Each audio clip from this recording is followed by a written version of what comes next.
Well, we've made it as far as episode 2. Here we are, back on the veranda, normal kit, cup of coffee, a few pages of notes, and just you and me just to have a little chat about something. So, what to talk about? Well, I think there's only one game in town at the moment, and that's obviously COVID-19. So, this is the second week of lockdown now. My income has completely fallen off a cliff, no doubt the same as an awful lot of yours, and we're going through some interesting times at the moment. But what I don't want to do is to actually talk to you about all the things that every other media outlet is talking about.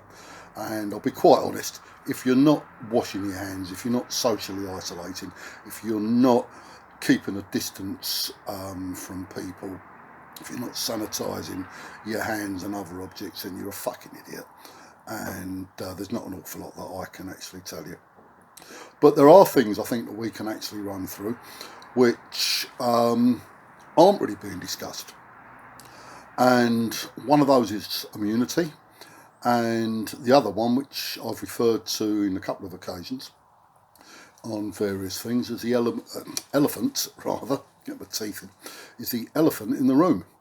And that's the state of the current population health. So let's look at immunity first. This seems to have been almost completely dismissed. That, as I say, everyone talks about the hand washing, the sanitising and everything else, but there's so much that we can do with regards to our own personal health on both lifestyle and nutrition, and it's never too late to start. It's the same as stop smoking. It's never too late to stop smoking and actually improve things. Now, I have done a number of pieces of writing on this, and see if we can get this in front of the screen. So I've done some work that's been laid out in a number of formats, and this was quite a funky little something that I came across. So I'm trying to get this stuff out and telling people what to eat and what to do, even really basic stuff like exercise, like getting enough sleep, and try not to stress too much. Yeah, hey, that's an interesting one, isn't it? But just little mindfulness tricks that you can actually play. And as I say, that is something that we should be looking at sort of so much. I will come on to that a bit more because I think it's so important. I will actually devote a complete episode to that. But I just want to put the clock back a little bit here and actually look at this elephant in the room that I was actually speaking about and how we've actually got here in the first place. Okay, the virus is here. There's nothing we can do about that. I'm afraid I don't go along with any of these conspiracy theories, and I've just about heard just about all of them by now, I think. That it's the CIA, it's the Chinese, it's the Russians, it's the New World Order, it's the Illuminati, it's a cull of the population, it's going to be martial law by stealth, etc, etc, etc. And if you actually believe any of this bollocks, well, okay, happy days.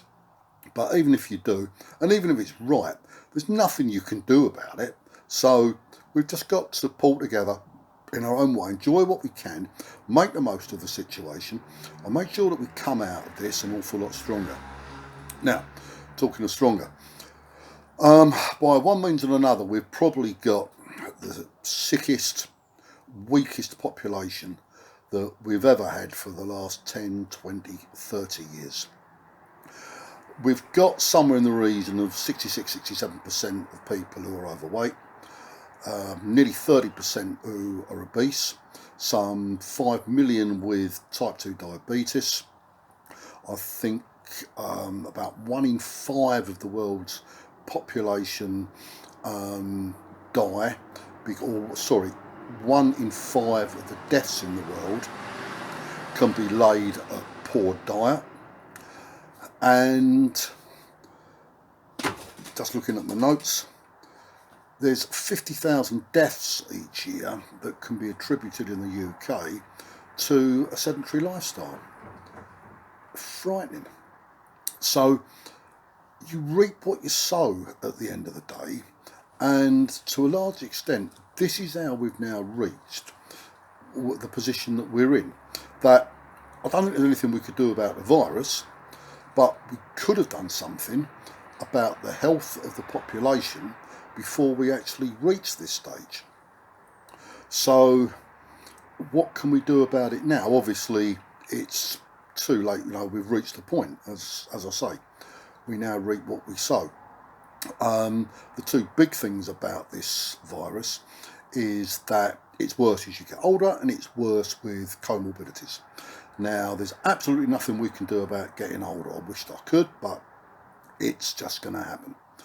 But the comorbidities, that's the one that we can make a huge difference on. A phrase that I've used an awful lot in the past is health span. Actually making interventions with people to make sure that in their 60s, 70s, 80s, or as sure as you can anyway, they're still robust, they're still vigorous, they've still got their cognitive health. And it's the old saying of, okay, nature loads the gun, but nurture pulls the trigger. And yet we can all be unlucky and get some nasty disease that crops up out of sort of like really nowhere. But we can try and make sure as much as we can that the expression of our genes, even if we've got a couple of dodgy ones actually going on in there, is controlled as much as possible. And just by looking after ourselves, I think that we can pull things round so much to actually make that difference. So once this is all over, then unfortunately an awful lot, no doubt the majority of people, once they've survived it, will shrug their shoulders and going back to living exactly the way that they were before. And it won't make any difference until the next COVID-19 actually turns up or something similar. So what I'm looking for is that small percentage of people who actually want to make a difference. And if you can speak to me with some passion, if you can speak to me with some fire in your eyes and just say that you want to make a change, then me and a lot of other practitioners out there will do absolutely everything that we can to actually help you make that change. Now, there's nothing that we can do to actually install that in you. You've either got that or you haven't. I've dealt with elite athletes for long enough to know that you've got a work ethic or you haven't got a work ethic.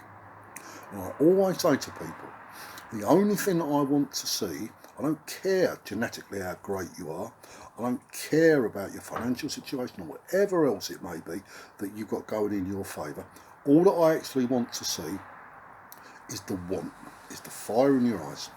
And then I will do absolutely everything that I can to actually help you achieve your goals, whatever your goals may happen to be. And in this particular case, it's just turning around the lifestyle a little bit to make some small changes to nutrition, to exercise or movement, to lifestyle.